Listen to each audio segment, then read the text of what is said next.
confidence is the thing that we should be focusing on when we speak about mental health. Everything changed as I built my confidence. None of the other things I tried, including therapy, was making a single dent in my mental health. So it was only confidence building that did that. So as soon as you appreciate yourself more as a person, you also know what you won't appreciate around you. If your batteries are empty, you cannot help somebody else. You need to make sure that your batteries get replenished. We do, unfortunately, of course, live in a society where we over-medicate everything. There's definitely a way of how we teach boys versus girls that then will manifest and actually have a detrimental effect to the genders. It shouldn't feel sterile. It shouldn't feel clinical. It shouldn't feel like we're diagnosing you with a problem. We are here to really elevate you and get that uniqueness out of you and get you courageous about living out that uniqueness every single day. Confidence is your superpower. Welcome to tonight's episode of The Health King's Court. I'm your host, Zach the Health King. A quick disclaimer to keep myself out of trouble. Anything that you hear in this podcast is not intended to be taken as medical advice. The thoughts and opinions you hear shared are just that, thoughts and opinions. And any action that you take based on what you hear is done at your own risk. And with that said, enjoy the show. All right, everybody, welcome to today's episode of The Health King's Court. I'm your host, Zach the Health King. Today we have another lovely guest with me today. That is a Nadine Pfeifer. She is the founder of Hopstare.com, known as the Duolingo of Confidence Building. She's a healthcare senior manager, a German, but living in the UK. And her mission is to help people build their foundational power of confidence. So we're going to talk about confidence, what that is, what that means, how we can get it back. Nadine, how are you doing today? I'm really well. Thank you so much for having me today. Very excited. Thank you for being here. So this is going to be another mental health oriented episode here on the podcast. We talk about all factors of health, whether it's physical, mental, emotional, because it's all tied into each other, right? Awesome. Yeah, entirely. And I think it's really interesting. I keep having that conversation over and over with people. It's about how we tend to, increasingly many people will go to the gym or eat healthy, mainly with a physical health ambition. But actually, there are obviously a lot of mental health sort of benefits from that. But equally, what we tend to neglect is that how do we actually do that mental workout, that mental eating healthy. And obviously that then has repercussions on your physical health, but that kind of side we tend to neglect. And so that's what we play with Hopstare, and I'm particularly excited about. Yeah, absolutely. There's certainly no separation between the two, right? If your physicality is low, then yeah, of course you're gonna feel mentally low. And if you're mentally low, then it's hard to get yourself up and going and to the gym or to working out. So neglecting one while trying to work on the other is really doing yourself a disservice always. Now, why is it you think that people will more often go to the physical side of things and try to start working there rather than addressing that root mental health first? You said it in your question, right? The root. So two analogies I would bring. On the one hand, the physical is measurable. It's visible to an extent. Obviously, your inner organs might not, but you can see it in your breathing, your quality of sleep, your things like that. Or at a very superficial level, you might go into the gym for the first time with the ambition to lose weight or to trim up or to add muscle. After a certain period of time, you'll see a difference. You'll see a difference in your body composition. You'll see a difference in your endurance, or maybe in some physical, in your vital signs, in whatever sort of in your blood pressure or so on, things you can measure. With mental health, it's much less tangible, or put differently, it's intangible. It feels intangible. What does it feel like to be better mentally in 3 months, 6 months? What is the equivalent to me shedding 20 kilos or adding 20 kilos, depending on my goals, in terms of my mental health? What does that look like? And that the funny thing is with mental health, it's usually, you often see people, they will look into they'll speak from a position of hindsight. Had I only known, because a lot of mental health is about if you have that, the Johari's window, I think it's called, it's all about self-awareness, and kind of the ambition there is to reduce the size of the unknown self. So the stuff that you don't know about yourself and other people don't know about yourself. You simply don't know what you don't know. And, making it your life's chore, your life's mission to discover more and more about you, because the more you know, knowledge is power.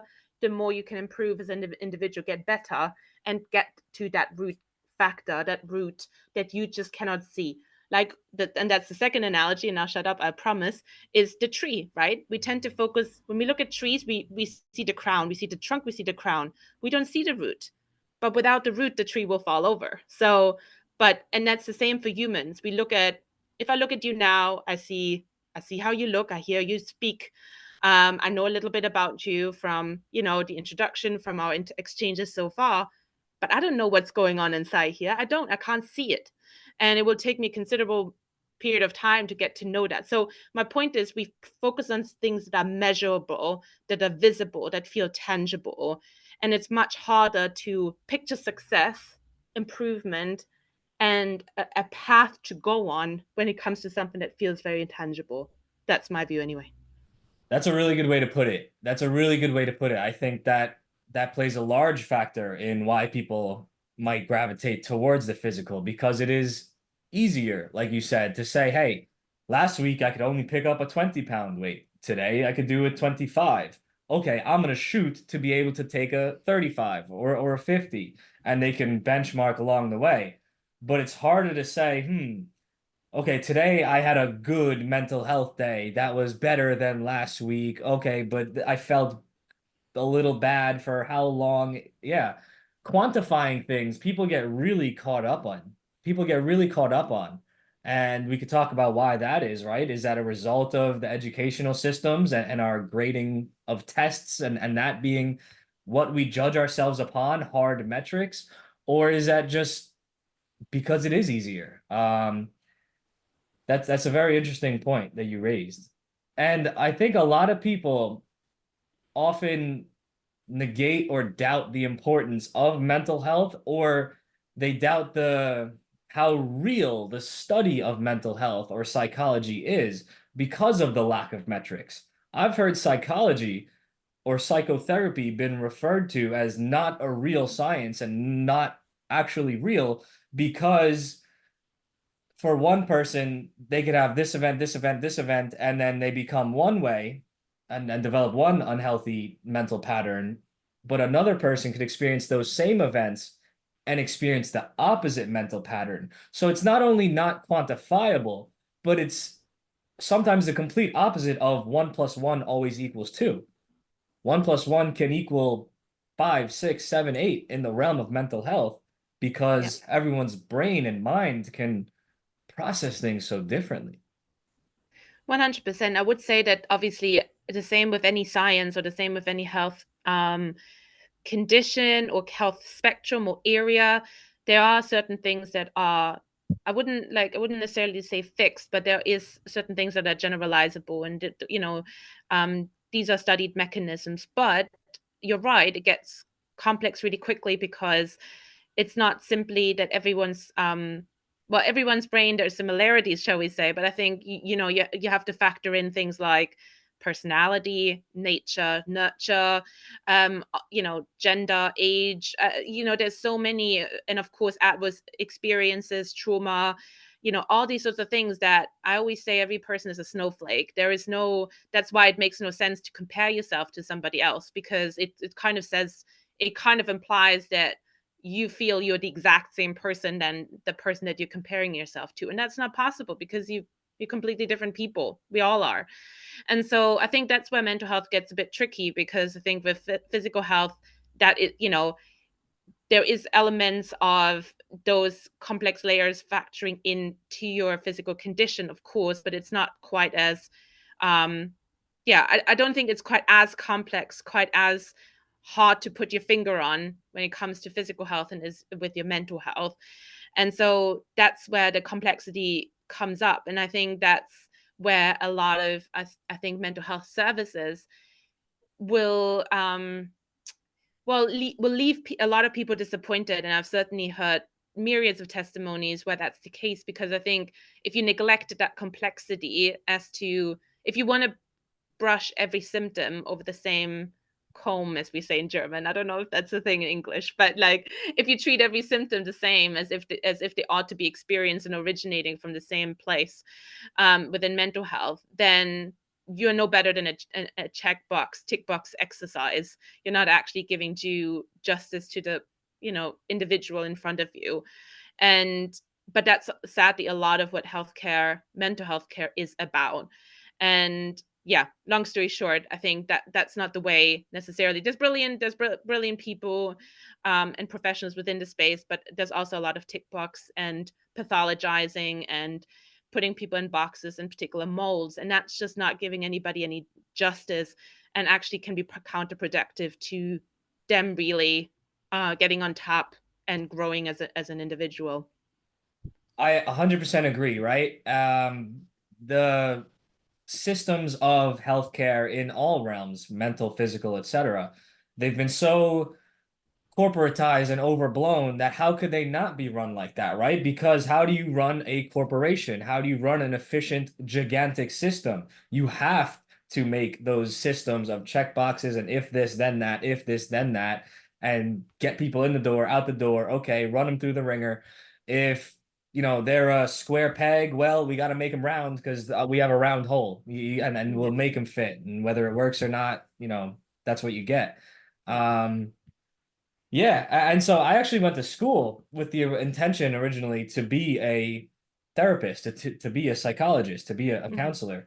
And now I look back and say I could never do that authentically Mm-hmm. because there's only so many ways that you can be a psychologist and only so many things you can say Yeah. as a psychologist without losing your license. And that's a whole other conversation we get into. What do they allow you to say and not take your license away? Well, Yep. there's a gentleman up in Canada facing some serious trouble right now for that, for saying some stuff that wasn't approved, but he genuinely thinks is helping people, and a lot of people are telling him they're helping him. Yeah.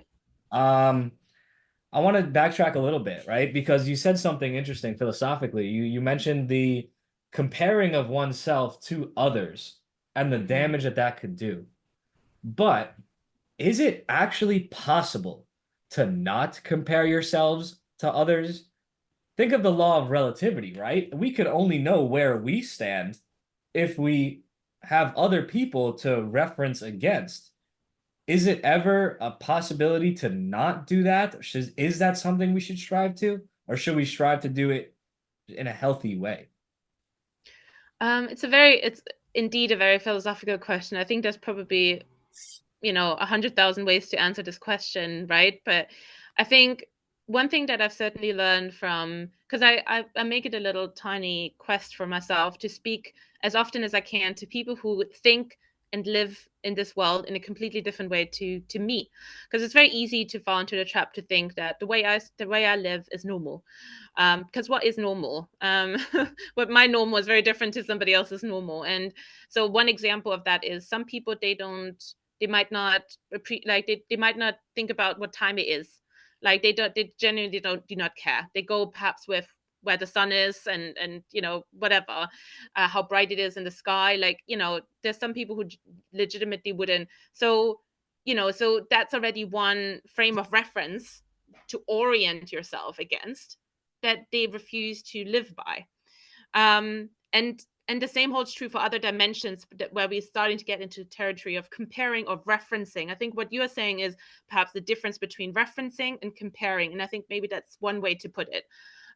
So I think there's technically nothing wrong with referencing. And again, I genuinely believe that you would probably find quite a number of people who wouldn't even go as far as referencing. But let's say if you do want that kind of, am I actually doing even the right thing? But referencing always implies that there is some kind of norm, because what do you reference against? Is it what's predominant in the area that you live in, the cultural, uh, you know, the culturally dominant part of society? What are you referencing against? And so, but I think so. Yeah. So there's no one way to say to answer that question. But I think increasingly a lot of people will take it past a referencing that may, that may just mean some healthy kind of check and challenge, or, to that comparing kind of realm. And I think that's where it becomes very dangerous, because again, like I say, you're not the same person as somebody else. And even if you're both studying law, or you're both studying to become a nurse or whatever, doesn't mean that your story is the same. And only because one person completes their degree 2 years faster than you and has like a higher salary than you coming straight out of the bat doesn't mean that it means that you're a bad person, or you're not qualified enough, or you haven't worked hard enough. There might be a million and one reasons. So I think it's so I think the best reference is always, as they say, yourself yesterday. Because again, it's very unlikely, because we can't, like, even if with the greatest conscious effort, we can't escape to kind of adapt a little bit, at least a little bit, to our surroundings. Even if we're completely free spirits, there's still an element of keeping the societal peace in some way. And that requires the adherence to some norms, at least. But even at that point, it's just being mindful as to what you're referencing against, whether that's actually, and whether that's actually in line with what you want to do, with your values, where you see yourself grow, etc., etc. Because only then, and that's why that comparison with yourself is most powerful. Because are you further along your journey of where you want to go on your timeline, in your value system? Because we're all unique, that's the main comparison you can draw, is with yourself. Everything else, you'd really have to ask yourself, who are you comparing yourself for? You know what I mean? Absolutely. Very philosophical. I love how you, yeah, and I love throwing deep and interesting questions that kind of get into the nitty-gritty of my guest's mind. So thank you for bearing with me at that. I tried hard. Um, You could yeah, see. yeah, you did well. I like how you tied it in at the end, because ultimately best the best efforts we can make in comparing ourselves to anyone is comparing ourselves to our former self. Whether it's, hey, who was I when I woke up today and how have I improved today? And then who was I last week? How have I grown since then? That is the ultimate one that really matters, because how are you progressing?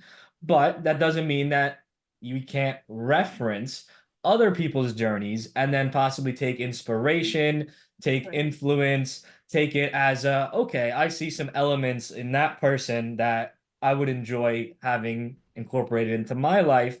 Let me kind of use that to decipher which direction I want to apply the effort, because Yeah. you need direction, right? You could have all the effort and desire to change in the world, but if you don't know the direction you want to go in, well, where is all that energy going, right? And then Yeah. you could end up just wandering lost in randomness, right? And I like how you put it, because I think it implies what it carries with it as well, is that, it's less about, like we said, it's less about comparing. It's more about, people have walked the earth before you. So, things are known that we should benefit from, we should incorporate into our lives. And one person, we did a spoken word event, and a few months ago, and one of the performers, one of the artists, in her piece, she said something about her journey was about sort of almost like taking different pieces from her, of her experience, and piecing that together into a picture of her.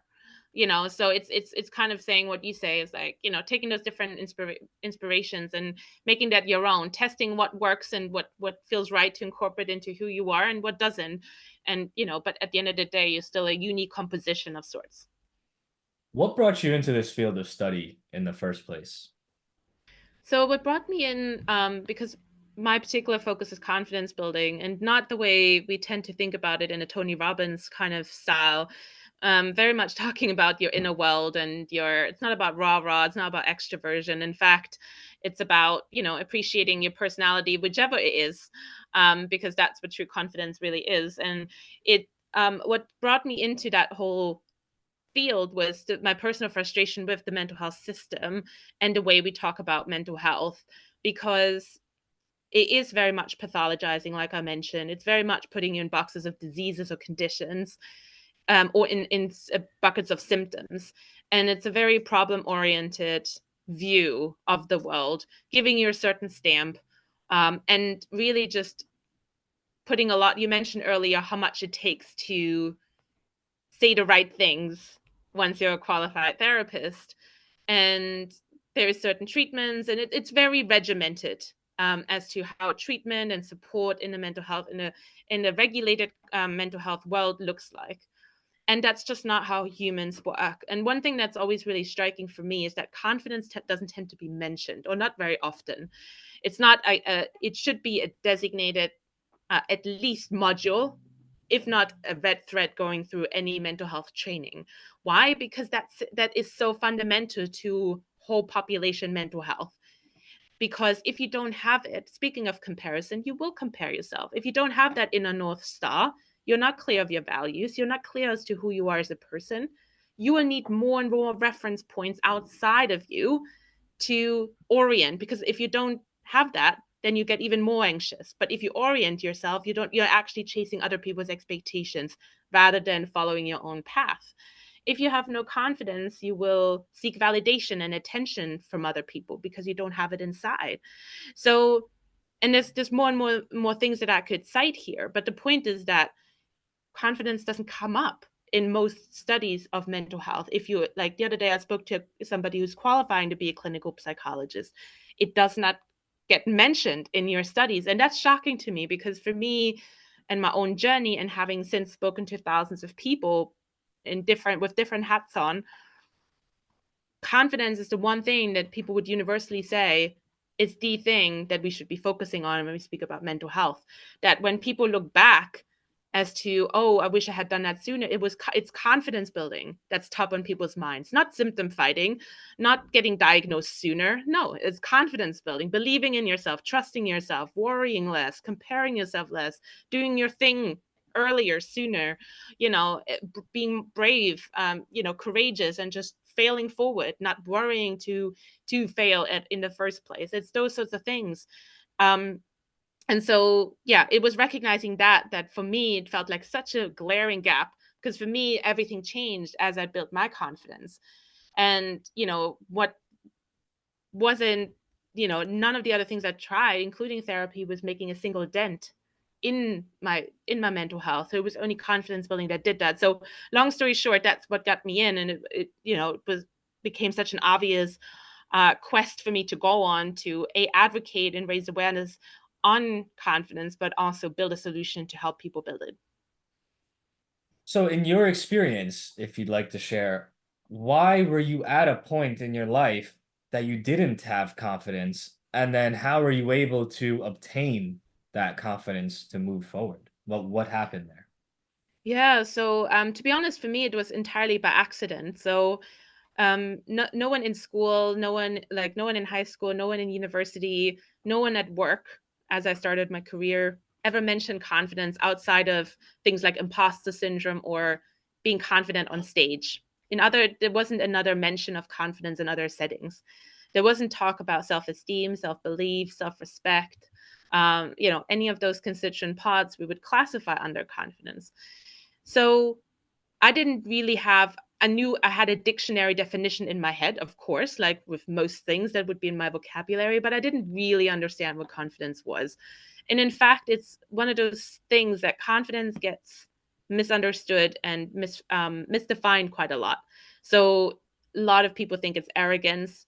The last thing I wanted to be, coming from a cultural background where being humble is very, uh, it's praised. It's a very admirable quality to have. So the last thing I wanted to be is not humble, aka arrogant, aka what I thought confident. So if anything, playing myself down was probably a virtue rather than, you know, actually just being honest about my successes and believing in myself. So long story short, I went through the whole pathologizing symptom kind of lens of how mental health is portrayed. I did have my mental health challenges, my anxiety, my depression, my body image issues, my just feeling terrible about myself for long periods of time, worrying myself to bits often. And I was lucky I had a coach towards the end of my 20s at work. And again, the concept of confidence wasn't mentioned even in that space, but what she helped me do, I came into the session wanting a promotion. I was like, what keeps me stuck? In this rank, I want to be here. That was my motivator. But really what she helped me do within the space of a year was to help me build my confidence to a really strong degree, because she helped me change my mindset, my attitude towards myself, my inner self-talk, helped me appreciate who I was, what I bring to the world, shifted my can't do to this is what I can do attitude, and all those sorts of things that come with it. So it was by accident. It was in my late 20s. And I'm also one of the hindsight people. And I would say I only wish I had that kind of confidence when I was 14, not only when I was 28. So, and that's sort of the goal with what I do now, is hoping people don't need to either stumble over it by accident, get into a crisis situation, or perhaps never build it. I want people to have that awareness, to be able to relate to the concept much sooner and build it into their everyday lives, to build it step by step, bit by bit, every single day, the earliest possible, ideally within the child-parent interaction, but we're not yet focusing on that stage. Absolutely. Yeah. I think that's a phenomena in a lot of the modern world where humility or even meagerness or even weakness is promoted as a virtue of, oh, just hush up, stay quiet, stay in your lane, don't make waves, don't make ripples. That's what's prompted and promoted through for children. And then of course, if that's what they're taught to do, how could they just break out of that as an adult? It's certainly very hard. Creating an alternate mental process from what's instilled in childhood is certainly very difficult, especially as there's a continual societal demonizing of very confident people. You ever hear of the crabs in the bucket story? I'm not sure I have. So there's the crabs in the bucket story. I may get it a little wrong, but this is the That's fine. basics. So there's a man and he's walking near the sea and he sees a fisherman. And the fisherman is crabbing. He's fishing for Yeah. crabs. And this fisherman has been doing well. He's got a whole bucket full of his catch, a whole bucket full of a bunch of crabs. And the man sees a crab reaching for the brim of the bucket, like he's about to pull himself out. And the concerned guy, he wants to be helpful. He goes to the fisherman and he says, "Fisherman, fisherman, you watch out! Your crabs are about to escape." And the fisherman, unfazed, looks at him, looks back to his fishing or his crabbing, and says, "Don't worry. Watch what happens next." And so the man watches, crab's pulling himself out, pulling himself out. He's almost out of the bucket when from below, another crab from the pile grabs him, rips him right back down. That's amazing. That's the Didn't know crabs. they could do that. Yeah. And that's the crabs in a bucket. And it's an allegory for how society is, right? When everyone is all down in the bucket of low confidence and low achievement and low self-worth and just a low vibrational existence, and they see someone clawing themselves out and doing well and being confident and out there, a lot of people will just yank them back down. And that's a Yeah. very interesting phenomena to analyze because why are they doing that, right? Does it make them feel less good about themselves because they're not trying? Is it just a enforcing of societal norms and they think, oh, you shouldn't be like that because that's genuinely bad to stand out like that? It's there's a lot going on there, but that's crabs in a bucket. I love this story, and I have so much to say on this. And it actually it is one of the key reasons that makes confidence building. So we spoke about even starting confidence building. There's all these misconceptions like humility and so on, and you're not ought to brag and this and that. And it's not, and it's again confusing what people have ascribed to confidence being these negative things, which actually aren't there. Like confidence is not about bragging, confidence is not about arrogance, not confidence is not about an unrealistic portrayal of your skills or whatever, right? But that's what we have attributed it to. So there's a barrier to even get started with confidence building if you're confronted with all these myths, and then there is that challenge like that you just described to keep going, because one-sided confidence building means that you respect yourself more, you love yourself more, and as soon as you appreciate yourself more as a person, you also know what you won't appreciate around you. You'll be more strict about your circle. You won't perhaps mingle as much with people who are negative or trying to get you down. You might say no more to people who are used to hearing your yes.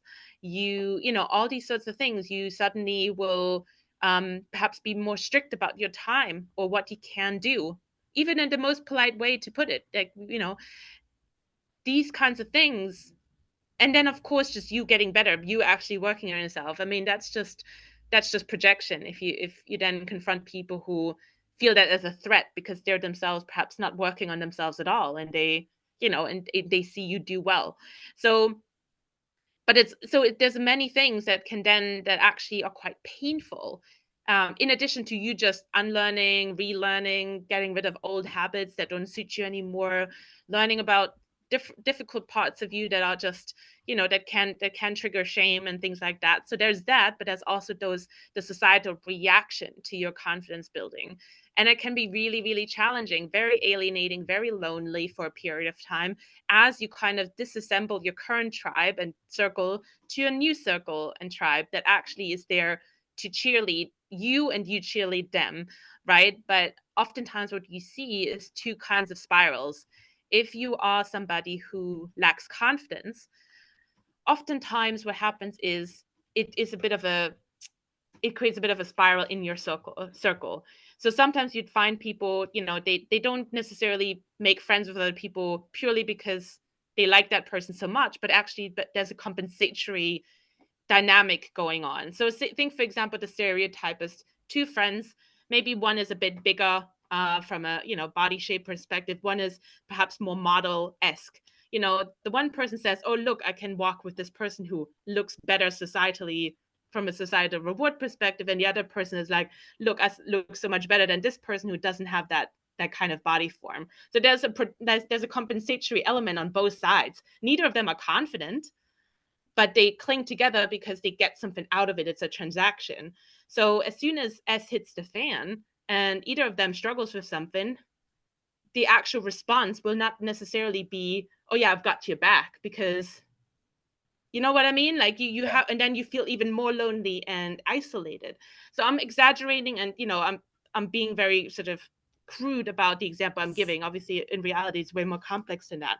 Whereas if you're around people who really have your back, you're not friends with them for compensatory reasons. You're not there because you feel insecure about yourself, and the other person can sort of cater or like can compensate that insecurity of yours. You're with, you have friends because you genuinely want to enhance each other's lives in some way, not to compensate, to enhance purely. And that whatever happens in your life, they will have your back and vice versa, because that was the origin, the reason, the basis of the friendship in the first place. So I'm not sure if I'm making sense. Maybe I'm using too complex of a language, but there's oftentimes these two spirals that you can see. And again, it can hinder, going back to our original point, it can make building confidence difficult, and it can create periods of time in your confidence building journey that are particularly painful because it feels lonely and isolating when these mechanisms kick in.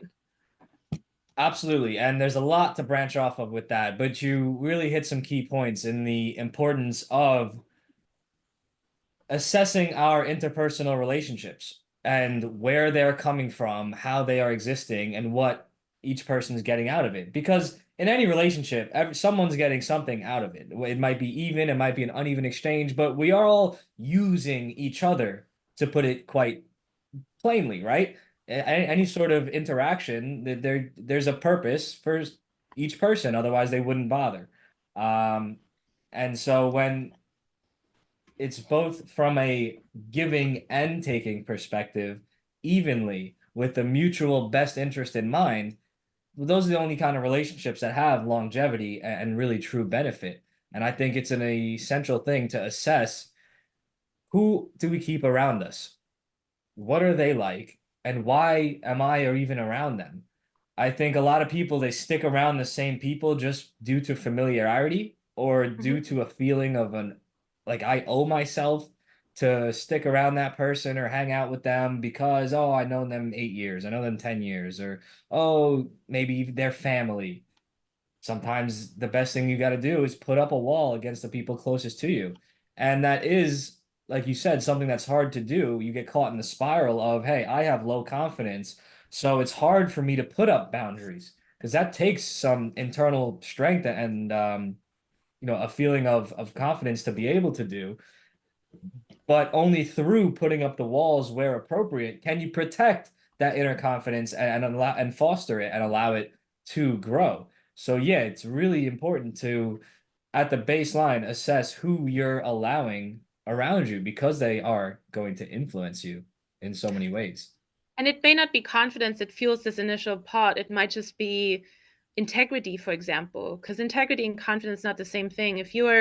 But if you're clear on your values, like for example, one person I interviewed, because I'd run like I'd done some interviews with about 20 people on their confidence stories before, and one lady said something that just really hit home. She said that one day she took stock. She realized that actually she was the one calling her friends, she would be the one picking up the phone.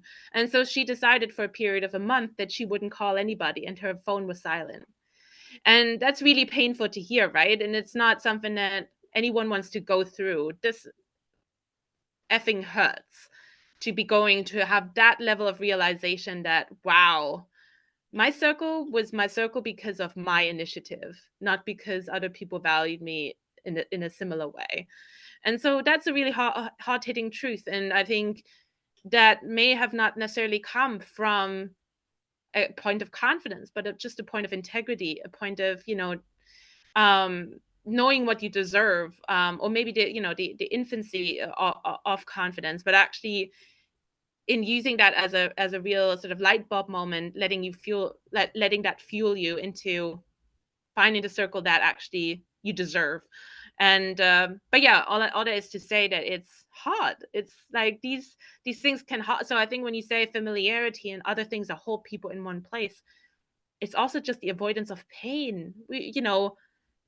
Again, speaking physical and mental, would we take a knife and just self-harm? Like, I know that that's an actual condition, but outside of that, would we just like put our heads against the wall, ram it, like in some shape or form, bring to us physical pain? We wouldn't.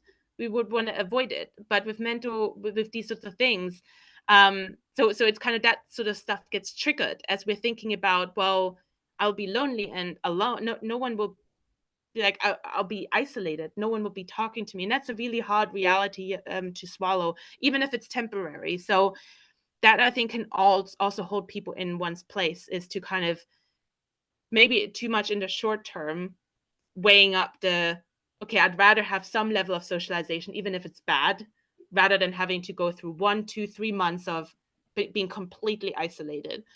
So, but obviously we know again that short-termism is very, very toxic, very, very fatal in mental health, because it's when, as you get through those 2, 3 months, that you'll be so much better off.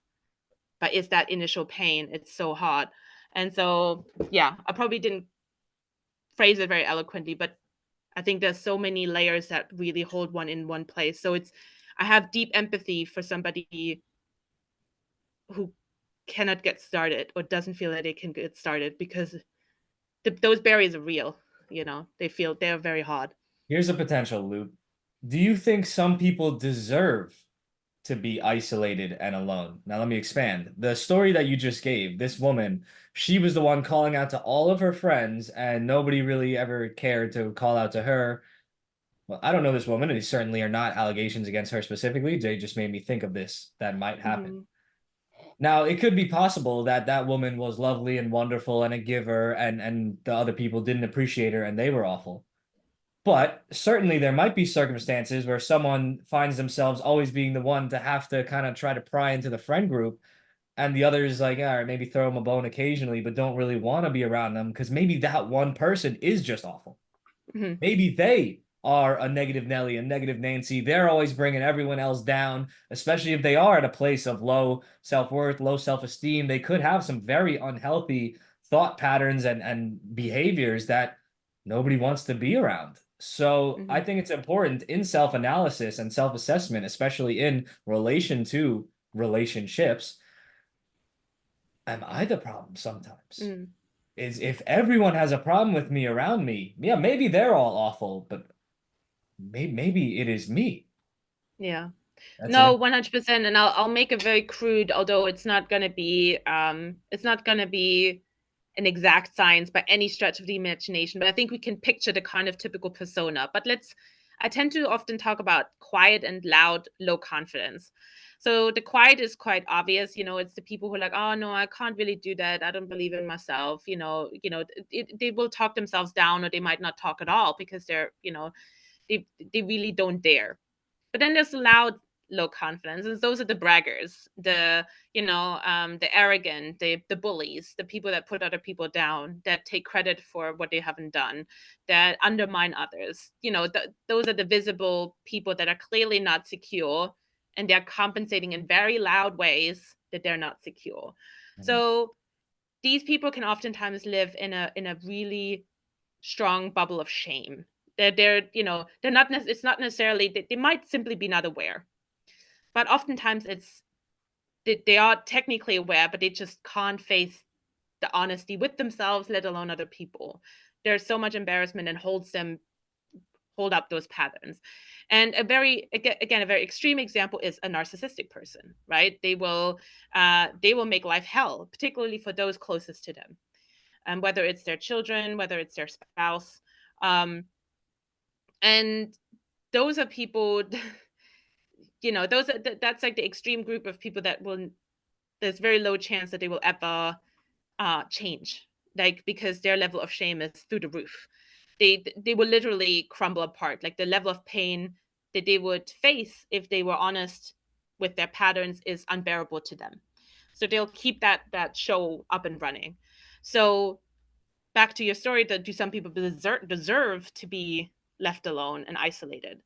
In this case, I mean, I hate the word deserve, but to an extent, yes, because what tends to happen with those extreme cases is that they do not, no amount of talking, no amount of empathy, no amount of understanding towards their behaviors will make them any inch closer to being more empathetic themselves, more understanding, more grateful, more appreciative of the people around them. None. The only language that they understand is isolation and literally not getting their ego stroked. And that's really sad, because technically no one deserves to be isolated. It's a really terrible feeling. But I'd say that's really the extreme case. That's why I mention it. I think in most other cases, people will be amenable to, albeit a temporary imbalanced level of effort, because again, that wall of shame is there for a reason. Holding up these toxic patterns are there for a reason. So it takes time and patience with people like this to really dismantle them. And I would say in most cases that isolation doesn't serve a lot of purpose and probably makes it worse. But it is a very imbalanced effort to try and help a person like this. I'm not gonna lie. Yeah, I like your approach to it because it's realistic. It's realistic. I agree that not everyone will be able to come back from the dark mental holes that they have found themselves in due to their own doing or due to their upbringing. Unfortunately, there's all sorts of ways people can end up in unhealthy scenarios inside themselves. But I think there's a lot of fairy tale naive optimism in the mental health space that says we can help everybody, we can help everybody, we can do this. You gotta show love, love and light, empathy. Well, all that empathy in a case of a narcissist is just gonna be fuel and feed them. It's a boomerang. It's You just gonna can't hit you in the face. Yeah, they're Yeah, just going to use it as ammunition to throw right back yeah, at you. So you sadly. can certainly better spend your resources and time and effort and hope. You can certainly spend them in better places rather than trying to save everybody. And that's a difficult thing to swallow because especially if you find yourself caring about someone who has deep, deep unhealthy mental patterns, maybe it's a parent, maybe it's a sibling, it's hard to let go of that. I need to help them. I want to help them. If I only do this, I could save them. If I only do this, they'll see it doesn't have to be this way. But Hmm. you can't install that on someone that isn't receptive. And a lot of Hmm. people get caught up on that to their own detriment. Certainly. Totally. There's absolutely no right or wrong here. I mean, I think, again, narcissism is an extreme case. But even with, there's lesser quote unquote manifestations like some of the ones you've described and alluded to. And yeah, there is no right or wrong. I mean, I think I'm naturally somebody who would like I'm an extreme empath. So it's a blessing and a curse. So I know how it is I know how it is firsthand for myself to overcare and care for way too long to the point that I neglect myself for way too long. And there's other people who are very good at, well, I say very good. They might have less empathy. Not It's not a criticism. They just have a bit, perhaps less empathy or less patience to do that for too long. I'd never say like again, there's no right or wrong, and it depends on your personality and so on. I think kindness always goes a long way. Understanding and patience always goes a long way. I would never say just leave them alone. And I know that's not what you're saying, but that can sometimes be the other extreme that people fall into. Is like, oh, don't worry about them at all. You can't save them. You shouldn't neglect yourself by any stretch of the imagination for this other person. I think then we are getting into the wrong territory as well. But you're right. Then finding that balance in between and what is the right level, what is too much, what is too little, it's almost impossible to tell because every relationship, every manifestation will be very different. But I'd say um it's from a personal perspective, I definitely think it's more than fair to pay forward, to go the extra mile. But yeah, not indefinitely, not at your detriment, not to the point that you don't recognize yourself. Of course. At that point, you are no longer, if your batteries are empty, you cannot help somebody else. You need to make sure that your batteries get replenished. And maybe that's maybe a good sign. It's just a real check. Are my batteries empty? If they are, you have no use to anybody, I'm afraid, no matter how empathetic you are. Fantastic point. Fantastic point. Yes, there's certainly nuance to all scenarios, and extremism in one direction can be just as dangerous as the other. And so that's why it is important to take a balanced or a very thought out approach to how we want to do something, right? Awesome. You mentioned before kind of your thoughts on the pathologizing and the treating the symptoms of mental health ailments or states of dis-ease or unwellness. What are your thoughts on the ample treatment or attempted so-called treatment of mental health disorders with pharmaceutical drugs that we see today? um where do I start? I mean, I think again, there's no right or wrong necessary. Well, I think there is a big wrong, but there's also with some. Yeah. Anyway, You can keep it so as real as you like, Nadine. no, so I yeah, no, I totally. So I think most people will have someone in their circle, or they went to school with, or maybe in their family that has a level of a mental health condition that may require uh, medication to a degree. And that's just because, think, for example, if you have medium to severe clinical depression, it's no longer fully in your hand. If you sorry, if you have bipolar disorder, it can be very detrimental to your life. If you have severe OCD, or schizophrenia, even, or there's all sorts of conditions that there's always a portion that's nature, and there's a portion that's nurture. And for different people, they will come together in different compositions, and then in my view, that is what should determine and to what extent you are a danger to yourself or other people. I think there should be some, and there are some guiding frameworks as to what should require medication. But of course, what happens nowadays, and that's not just for pills for your mental health, it's the same for your physical health. Or if you get sort of what's it called, gastric bypass, like, is that the word?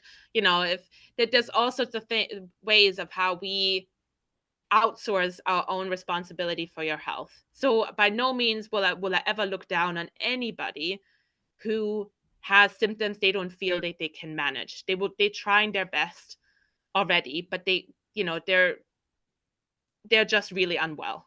There's nothing I would ever say for them to resort to medication to help them manage their conditions, their pain, their symptoms.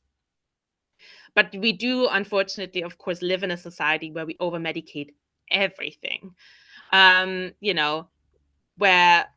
there's this phrase where, again, like, you did a very good job with your story, but I think I'll get it really wrong. But it's something to do with, we go out to earn a lot of money at the detriment of our health to then pay for stuff to get back our health, or something like this.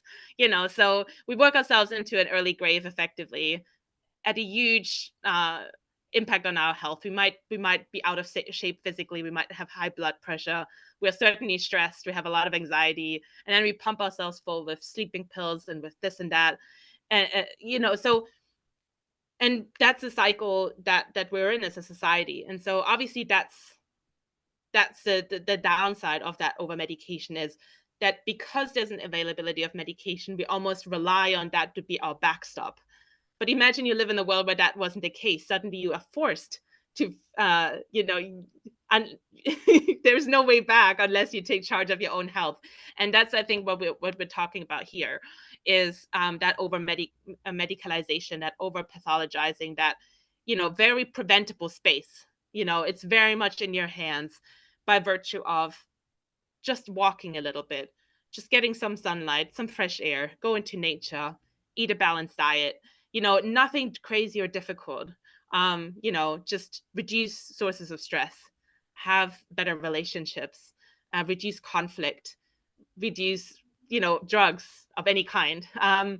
So, those are very basic things for us that we can do that are within our gift, and that for most people will prevent the necessity of any form of medication, because we're taking charge of our health. So that was a really long-winded answer. I'm not sure if I really ticked all the boxes that you wanted me to talk about, but I think I want you that's to my talk really about. broad diplomatic view on it. I want you to talk about whatever you feel authentically is your answer, right? I think you are being rather diplomatic as to not piss some people off. But I think those with ears to hear will hear your real message. You mentioned clinical depression. You said that term earlier.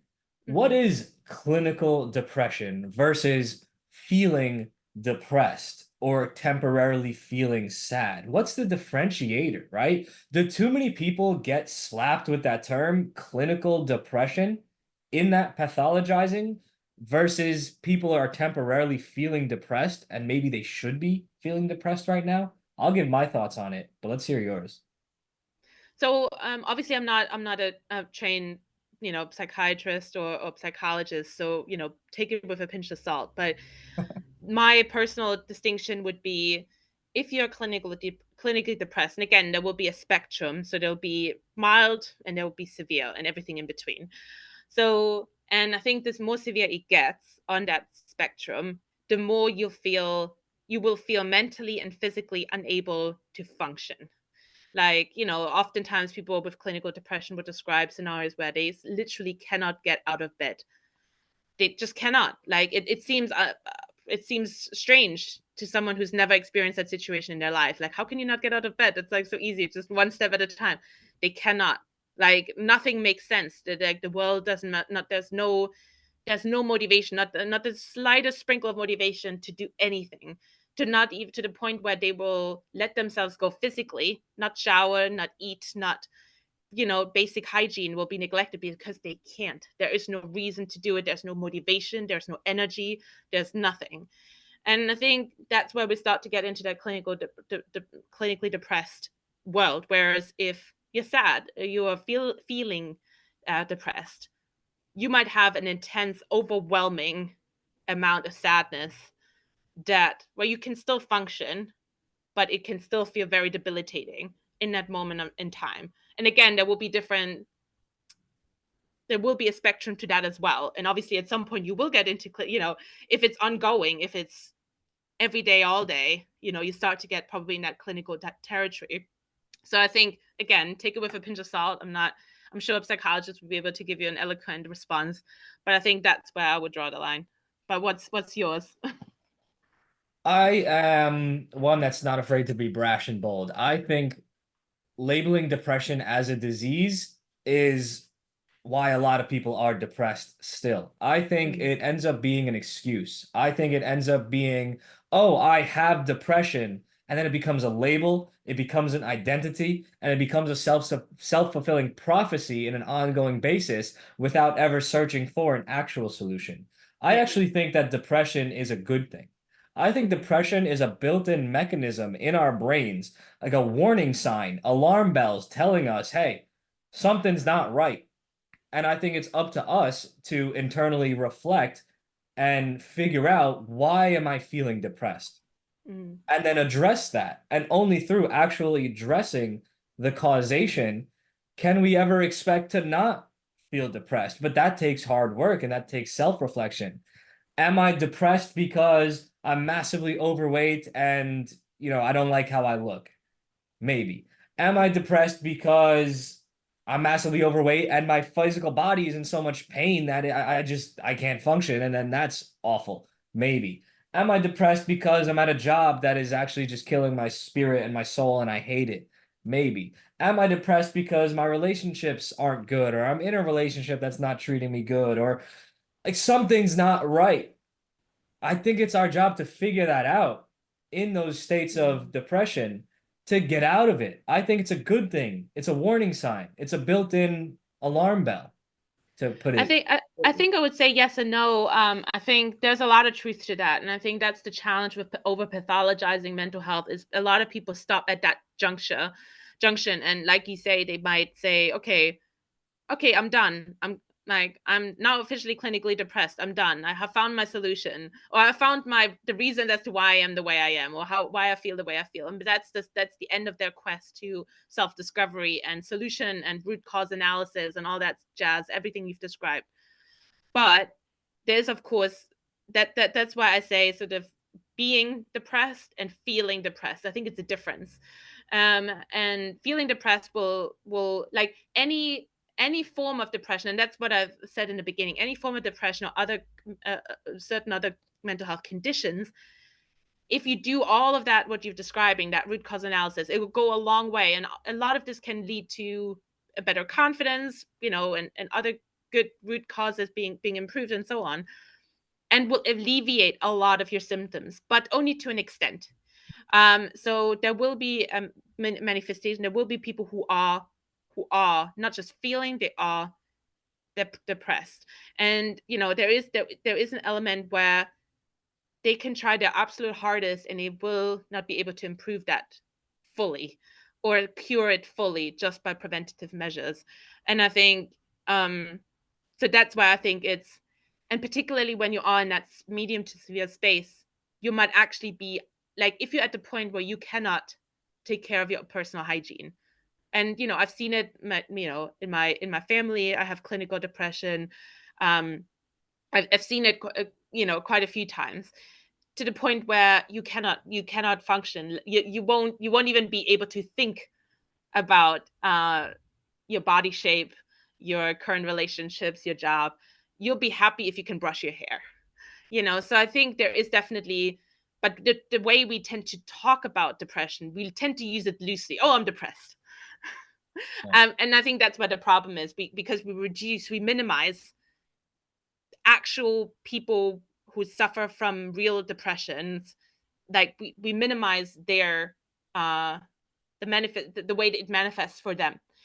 and we use it instead as a synonym for being sad, or being a bit going through rough times, or not being super happy with ourselves. And that's clearly very far apart. So I think like getting that right is a first step, because as you say, it's a very easy thing to say, oh, I'm depressed. The responsibility for my health is off, like I'm just depressed, like whatever. It's a clinical thing, so and that's just wrong. I certainly agree. I certainly agree. Ultimately, you nailed it, and in one of my core tenets as well, in that we need to take responsibility for our health. No matter what's going on, we need to take the responsibility and not just outsource it to whatever external source from ourselves, whether it's a disease that, allegedly has us, or a doctor's recommendations, or anything. We need to be our own advocates and our own in the driver's seat of our own health, whether it's mental, physical, any of it. Interesting. Do you think confidence is fostered and then experienced, or then potentially destroyed, the same or differently in men and women?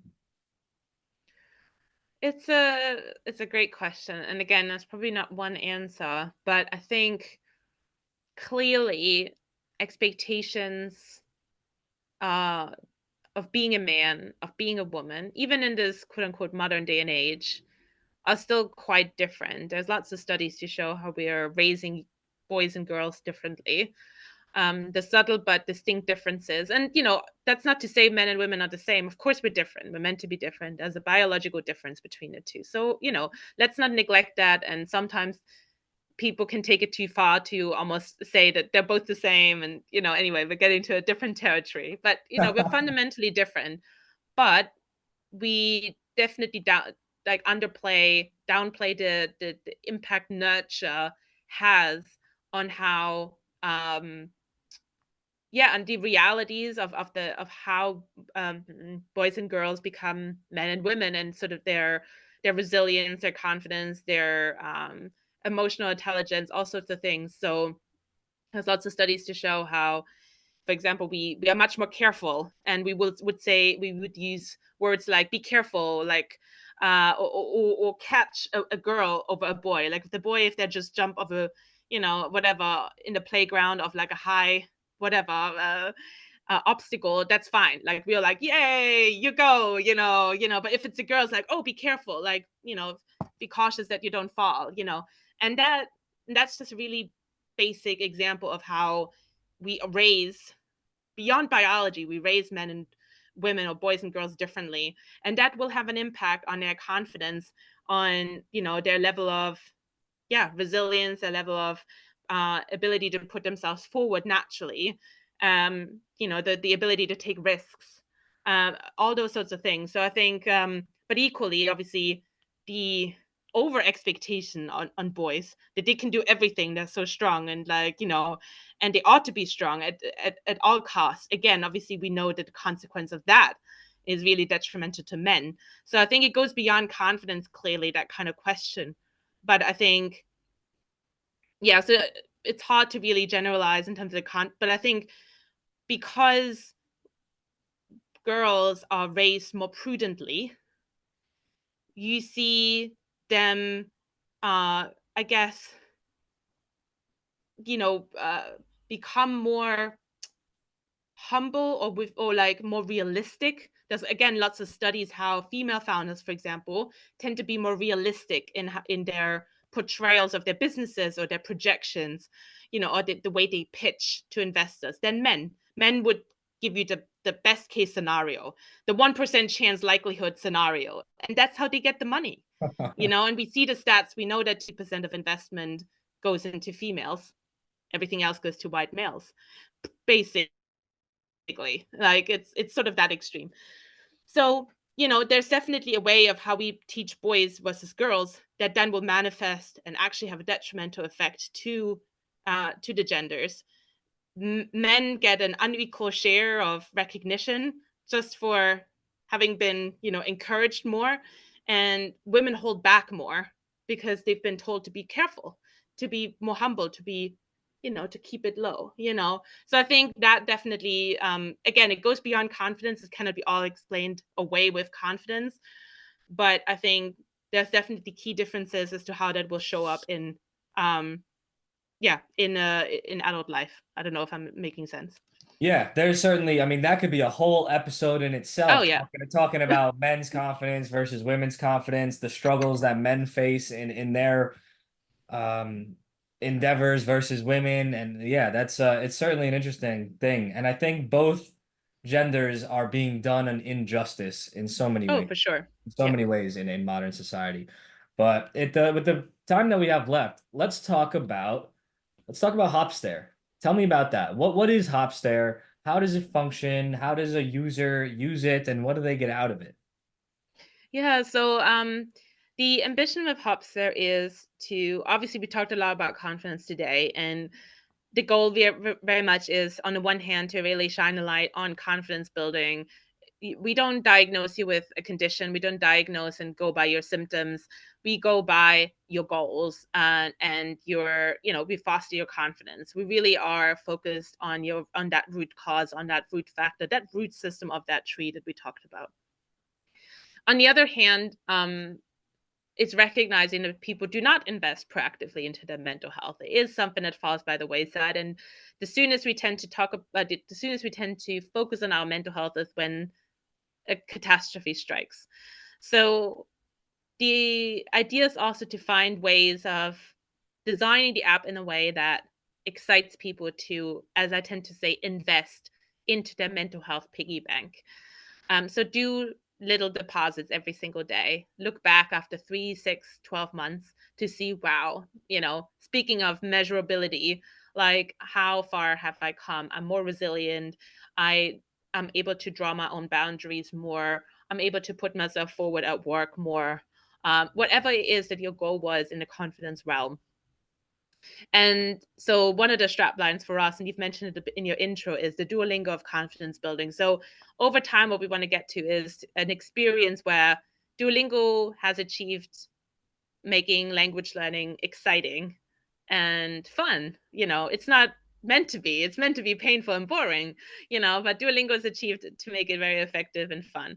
And so we want to achieve the same for mental health. It shouldn't feel sterile. It shouldn't feel clinical. It shouldn't feel like, we're diagnosing you with a problem. We are here to really elevate you and get that uniqueness out of you and get you courageous about living out that uniqueness every single day, and not apologize for being unique and different and quirky and all those good things that make you. So that's really what the app is meant to achieve. It is, on the one hand, a content platform. It inspires, it helps you do that reflective work, gives you little exercises, gives you tools to manage situations that leave you feeling unconfident. But there's also an element of community. There's an element of marketplace. So we eventually integrate professionals to connect to as well. And yeah, there's all sorts of things that are hard to, but it's very much that kind of coach in your pocket kind of concept. So do a little bit of work every day and deposit into your piggy bank. That's the goal. That's super cool. It's like gamifying confidence, right? Because you Yeah. want it to be fun. The last thing you want if you're not feeling so good is to have a boring, strugglesome thing. Yeah. But right, if it can kind of cheer you up and bring a smile to your face a little bit every day, then that Yeah. could definitely be a super powerful tool. That's really cool. 100%. Yeah. That's really cool.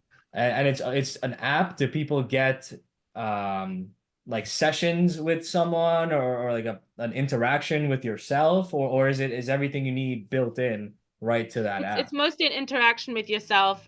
We do, like I say, we will include a marketplace where you can find a coach. But I think what we tend to find a lot is that people just want to do that work, at least initially, by themselves. Particularly, we're mainly targeting a younger age group, and there you will find stats to show that young people are the least likely to engage with a professional as their first point of call. They want to do that kind of work by themselves. And confidence specifically is very, like I say, it is associated with a lot of shame and embarrassment. People don't dare to raise their hand and say I have confidence issues because we conflate it with competence, and no one wants to be made to feel that, wants to give give a sense to others that they're not competent or not feeling, like all these sorts of things. It's so much stigma around it. So people like to do that work by themselves. So it's very much like helping you to do that work with yourself, like guided work with yourself. What is the relationship of competence and confidence? Because I've often heard the phrase competence breeds accomplishments, which breeds confidence. Mm. Is it important to focus on balancing one with the other? Can a misbalance in either direction be harmful?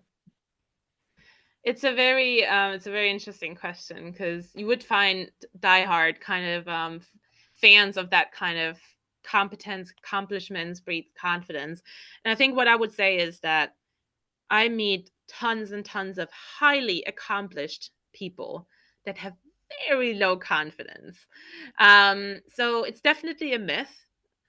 And that's not to say that they're completely independent, because say, for example, you have zero skill in this world, you would probably feel quite weird because you don't know where to fit. Like you can't even tie your shoe. Like how, Yeah. let alone like manage an Excel spreadsheet or do some complex statistical analysis.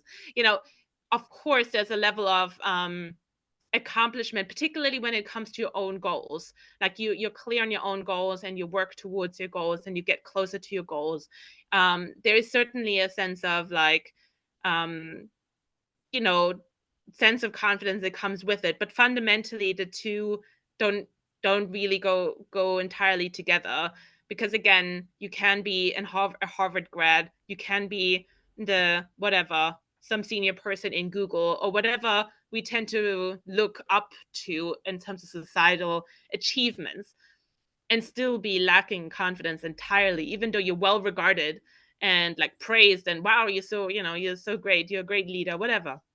So I think at the end of the day, confidence, true confidence, not the superficial confidence, because again, one thing that happens when we tie confidence and competence together so closely is what is that Dunning-Kruger effect, because we externalize our confidence. Our confidence is tied to something external. It can be a job, it can be a relationship, it can be some other material circumstance. Maybe we are temporarily rich, we have $1 million in the bank.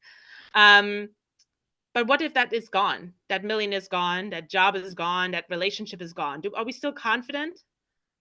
Or have we tied that sense of confidence to that external thing that isn't within us? So are we still a person? Do we still know who we are without that? Can we still plow forward if that's, so I think that's really important to bear in mind, which is why that work on yourself, that really, that defining that North Star, building that appreciation of yourself, all those sorts of things are so fundamental. And without it, these accomplishments will just be, will be your CV, effectively, but not the true root that will keep you grounded and firm and give you that foundation, if that makes sense. Yeah, and I know we're running short on time. I'll throw one last question Sorry. before I ask you where people can find you. If we shouldn't tie our confidence to our accomplishments, where do we tie them down? Where do we get that root? I think it goes back to that Johari's window, for example. So I tend to call, like, some of the key building blocks for confidence building is the self-awareness, and it's the comfort zone area, right? And the habits, and so with self-awareness, it's about strive to learn more about yourself every single day. Do that reflective work. And there's a million and one, even if you don't end up using Hopstare, there's lots of resources to help you at least with that kind of self-awareness piece, to understand yourself more. Ask other people how they see you. And it's not about criticism only. Yes, they will tell you where you might have areas of improvement, but they also will tell you what they love about you. And you might be surprised. You may have not guessed that that's what they would say, but it all adds to your self-awareness. You will understand yourself more, and ask yourself, like, there's the brain is fascinating because it takes up a disproportionate amount of energy, because it automates a lot. So we don't have to think about breathing, we don't have to think about walking, we don't have to think about talking. It just works. We don't have to consciously think about it. We open our mouth and something comes out. But the downside of that is that it extends really far and automates a lot of processes that for us seem like normal, but they may not be. What if after every conflict I have, I down 2 bottles of wine? And for me, that's normal. Like, that's my coping strategy. I've always done it that way. But Yeah. maybe this coping mechanism isn't ideal for you. Maybe there's other ways to calm yourself down, like process that conflict. So I'm again giving an extreme example, but it's kind of really pausing and really understanding and taking that as an opportunity for introspection and to understand a little bit more. Ask yourself a lot of whys. Treat yourself as an onion and imagine you only know the outer layer. Like, what's actually, like, dig deeper, like ask yourself a bunch of whys every single day. Why do I do this right now? Like, why this, why this? So that's one. And that boundary, like that comfort zone pushing, like not too far, because it actually has the opposite effect. But do something new, something tiny. It doesn't have to be something big. Just say hi to a stranger. Go, like, try a different exercise in a gym you've never tried before. Go a different way to work than you normally go. It doesn't have to be anything big, but all these sorts of new experiences will give you a new insight, a new piece of reflection, a new light bulb moment about something in your life. And again, it helps you also get courageous about trying something new and, being more resilient about and adaptable to different life circumstances. So, and we talked about tribe. Have a really hard look at your tribe. Do you feel positive and energized and nourished talking to the different people in your tribe, or are you feeling depleted and down and negative and sad after interacting with those people? And if the answer is the latter, then that's not a person who should be in your circle. Like, so I think it's those sorts of things that you can do in tiny bits every single day that will get you closer and closer and closer to that confident version of yourself. Love it. Love it. And some might say that even those little things, that taking a different way to work, trying one extra exercise, talking to a new person, who's to say those aren't all accomplishments either, right? But Yeah, Nadine, completely. Yeah. Yeah. where can people find you? Where can people find your app? How can people that loved everything that you said today know more about everything? Yeah, like I hope we can sort of link the appropriate links, but effectively on hopstep.com, that's where you find everything about us. You'll find our socials. I'm very active on LinkedIn on my personal profile as well as the company profile, but we're also putting out lovely TikToks. So you can find a bit of our own podcast series where we did talk about confidence with a lot of people on our YouTube. So, and obviously the link to the app. We're still in sort of pre-release or pre-public release. You can get your hands on the app, but it's not as easy as just going on the App Store, where we will be very soon. But you can find that on the website. And any other question, you can just reach out to me. That's awesome. You have left our viewers and listeners with a lot of fantastic messages today. But is there any one that you'd really like to leave off with? I'd say confidence is, it sounds corny, but confidence is your superpower. And we all know how it feels to have a day where you don't believe in yourself, where you have lost faith in this world. And we know what it's like when you have a lot of faith and a lot of confidence. It's a day and night difference in experience in what you feel you can do, what you realize you're capable of doing. So make that step and start that confidence building journey. It's not an overnight fix, but just start it and you're one day closer to it. Beautiful. Nadine, thank you very much for coming on the show.